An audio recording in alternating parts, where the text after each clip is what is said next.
Welcome to AI Rounds, your weekly dose of AI in medicine and education.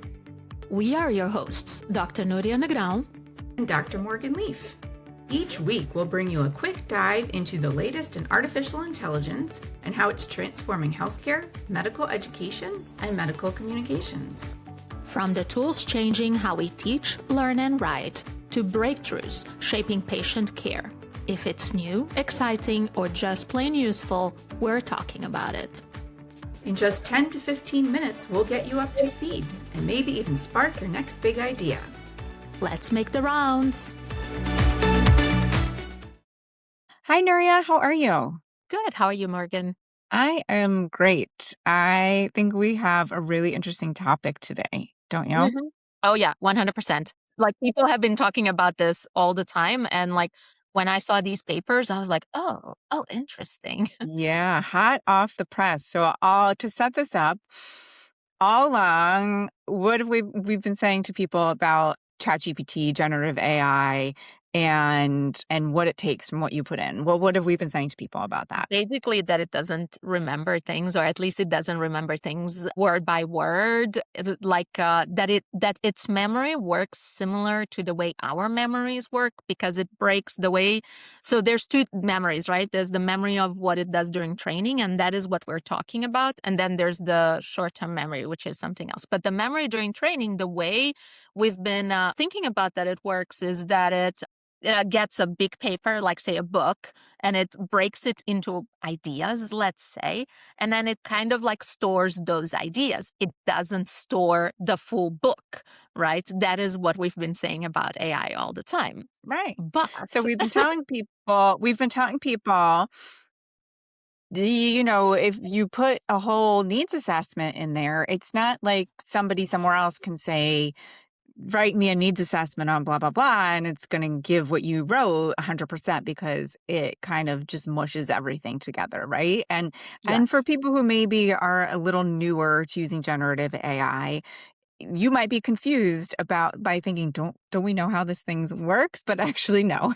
A lot of it is a black box, and we don't know how it works. So what we learned, there's an abstract from a paper that was submitted by Ahmed, Cooper, Koijo, and Liang. I believe they're out of Yale and Stanford.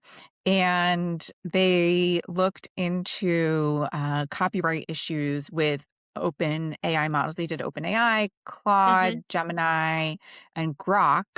And they measured the success rate of trying to extract copyrighted text, and they got it to print out, I'm going to read some of the stats here, 76% of Harry Potter and the Sorcerer's Stone. And what were some of the other ones that I saw? I think The Catcher in the Rye, The Great Gatsby. They were able, with tweaking some different commands, to get it to print out the text from these novels pretty close to what it is. And so there's now an article in The Atlantic about this, and folks are abuzz because this is new information. So how do you think this changes the game, Nuria?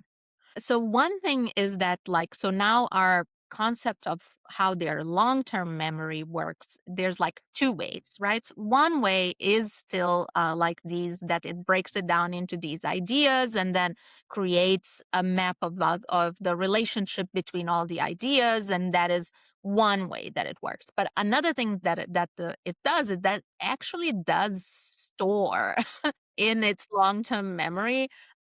That is something that we cannot. So we can do the first part. Our brain does the first part, but what our brain really mostly does not do is like we talk about photographic memory, because like some people apparently can remember on this page I read this like that, or at least some people believe they can remember things like that. But really, this is not how normal human brains work, and apparently it is how AIs, like these large language models, part of their memory is like photographic memory. I think it's the best way to explain. It is not perfect. It wasn't 100%, but 76% is quite a bit. Yeah. which has risks implicated with it, right? So one of the risks is that it might give you something that we would normally consider plagiarism. So you really need to be very careful with the outputs that it gives you to make sure that there is no plagiarism. So that is like the implications for us. The implications for the broader community is that because kind of like these researchers proved that actually AI does memorize things word by word instead of just memorizing concepts like we do, then training on these all of the books in the world might the argument for that not being a copyright violation is Hmm. weaker.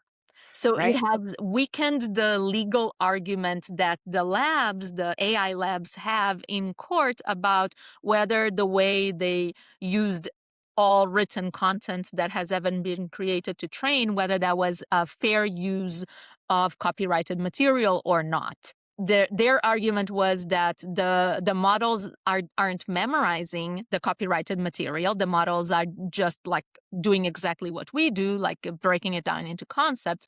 But now that it is kind of like they have shown that the models at least memorize a substantial part of it, then it is a little bit more tricky, the copyrights conversation. Yeah. But I don't know. I don't think that this has any implications for us personally. What do you think? I agree. I tend to agree. I think that if you're already using AI the ways that you and I have been advocating for a long time, which is responsibly Mhm, to control your input, to check your output, then this shouldn't impact you at all. If you're using AI improperly, and saying, "Write me a needs assessment about this topic," yeah, mhm. it's probably gonna plagiarize some scientific papers Yeah. in what you get as your output. Yeah. So, but we kind of already knew that from our Mhm, perspective as scientific writers. So, if you're using it properly, it shouldn't change anything. mhm. From the broader perspective, not on us individually, I kind of feel like the train is out of the station. Like, it feels to me like a lost cause at this point for, Mhm.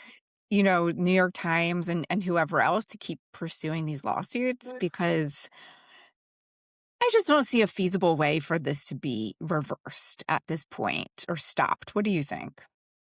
I don't think it's going to be reversed or stopped. I do think that they might get like really nice settlements. They might get Yes. a really good Yeah, payout out of this. I So agree. So I it's agree. worth it to pursue for that reason, if for nothing Mhm. else. One thing that I will say is that if before I used to say, it is better to use a paid model than a free version because if you use a free version, it will train on your stuff. But then I would always put the caveat, but it training on your stuff does not mean that Morgan can go 1 year from now and ask the new ChatGPT model what is Nuria's social security number, and it would tell her or type of thing. Yeah. Now I don't I am no longer going to say that. If like what they have shown is that if you prompt it in a certain way, you can get it to spit out what it read.